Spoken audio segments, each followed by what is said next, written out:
Hello and welcome. This is the Greenbrier Valley Church of the Nazarene with your daily devotion for Monday, February the 13th.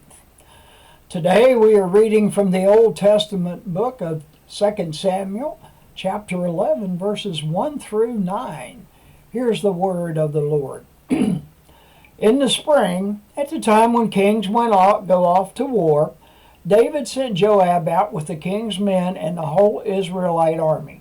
They destroyed the Amorites and besieged Rabbah, but David remained in Jerusalem. One evening, David got up from his bed and walked around on the roof of the palace. From the roof, he saw a woman bathing. The woman was very beautiful, and David sent someone to find out about her.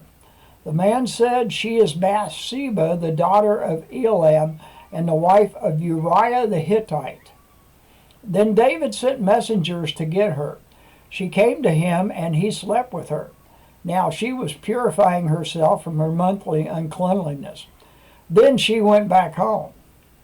The woman conceived and sent word to David, saying, "I am pregnant." So David sent this word to Joab, "Send me Uriah the Hittite." And Joab sent him to David. When Uriah came to him, David asked how Joab was and how the soldiers were and how the war was going. Then David said to Uriah, "Go down to your house and wash your feet." So Uriah left the palace, and a gift from the king was sent after him. But Uriah slept at the entrance to the palace with all his master's servants and did not go down to his house. And that is the word of the Lord. Our article today is titled True Repentance. The articles this week are written by Steve Malcolm.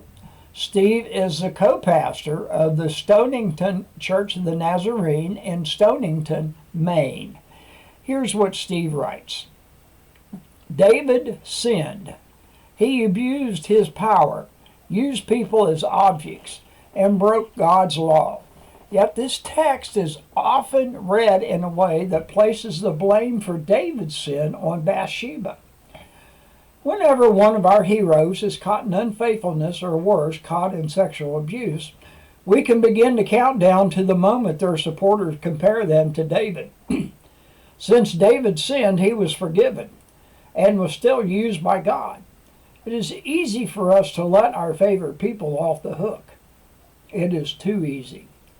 The writer of the book of Kings, summing up David's life, wrote this, "For David had done what was right in the eyes of the Lord and had not failed to keep any of the Lord's commands all the days of his life, except in the case of Uriah the Hittite." When our heroes or leaders sin, especially the ones we love the most, we must not allow ourselves to let them off the hook or shift the blame to others. That road leads to the temptation to follow their example. True repentance requires taking responsibility. The hymn today is called Unto Holiness by Leah N. Morris.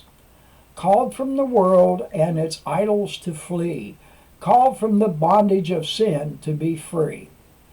And from the 138th Psalm, verse 8, "The Lord will vindicate me. Your love, Lord, endures forever. Do not abandon the works of your hands." And this is your daily devotion for Monday, February the 13th. Have a blessed day.